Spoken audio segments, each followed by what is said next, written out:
आज हम हिंदी व्याकरण पढ़ेंगे। आज का हमारा टॉपिक है भाषा तथा भाषा के रूप। हम आज इस पाठ में जानेंगे भाषा और भाषा के रूप के बारे में, मतलब भाषा क्या होती है ये जानेंगे और फिर भाषा के रूप के बारे में जानेंगे। तो हम सबसे पहले देखेंगे भाषा क्या होती है। हम बोलकर, लिखकर, सुनकर, पढ़कर अपनी बातचीत को दूसरों के सामने व्यक्त करते हैं तथा दूसरों के द्वारा कही हुई बातों को हम समझ लेते हैं, इसे हम भाषा कहते हैं। मतलब हम जब अपने विचार किसी के सामने व्यक्त करते हैं बोलकर या फिर लिखकर, या किसी की बात सुनते हैं या पढ़ते हैं और समझने की कोशिश करते हैं, उसे हम भाषा कहते हैं। हम आपस में बात करते हैं, उसे हम भाषा कहते हैं। फिर आगे हम देखेंगे भाषा के रूप। भाषा के यहाँ पर हम देखेंगे भाषा के 3 रूप होते हैं। सबसे पहला मौखिक, फिर लिखित, फिर सांकेतिक। तो हम ये तीनों जो रूप होते हैं भाषा के, इनके बारे में देखेंगे। सबसे पहले हम मौखिक रूप देखेंगे। मौखिक रूप जो है इसका एक उदाहरण दिया है, हम देखेंगे किताब में। नेताजी बोल रहे हैं तथा बाकी लोग सुनकर समझ रहे हैं, यह भाषा का मौखिक रूप है। मतलब कि जो नेताजी हैं वो मंच पर खड़े होकर लोगों को बोल रहे हैं और सभी लोग उनकी बातों को सुनकर समझ रहे हैं। जो वो बोल रहे हैं वो कौन सा रूप है? भाषा का मौखिक रूप है। हम बोलकर अपनी बात दूसरों तक पहुंचाते हैं, इसे हम मौखिक भाषा कहते हैं। जब हम कोई बात बोलकर दूसरों को समझाते हैं, वो क्या होती है?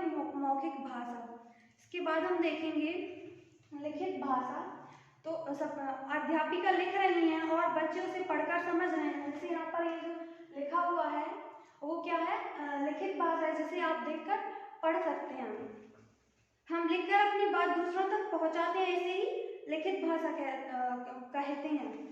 यहाँ पर जो भी लिखा हुआ है उसे लिखकर आपको समझाने की कोशिश की गई है, वो लिखित भाषा होती है।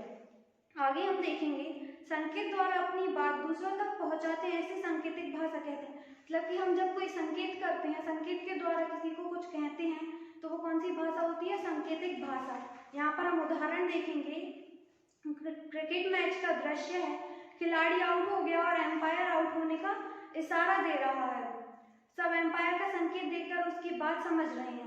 मतलब एम्पायर जो इशारा दे रहा है आउट होने का, उसे देखकर वो क्या है? वो सांकेतिक भाषा का रूप है। हम आगे देखेंगे सांकेतिक भाषा अपने आप में पूर्ण नहीं है। कभी कभी हम इशारों या संकेतों को ठीक ढंग से नहीं समझ पाते हैं, अतः यह भाषा का अधिक उपयुक्त रूप नहीं है।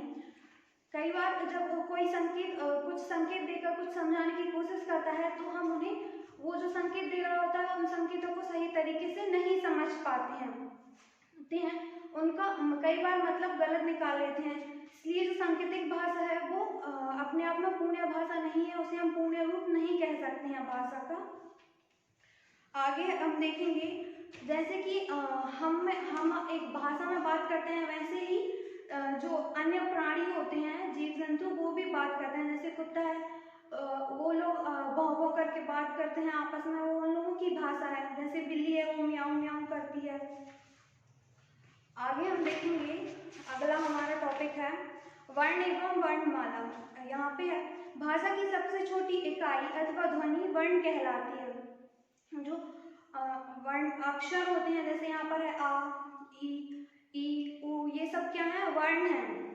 और किसी भाषा के समस्त वर्णों के क्रमबद्ध समूह को वर्णमाला कहते हैं। मतलब कोई जैसे कि ये यहाँ पर सारे शब्द दिए हुए हैं, आ से ज्ञानी तक जो अक्षर दिए हैं, ये क्या होंगी?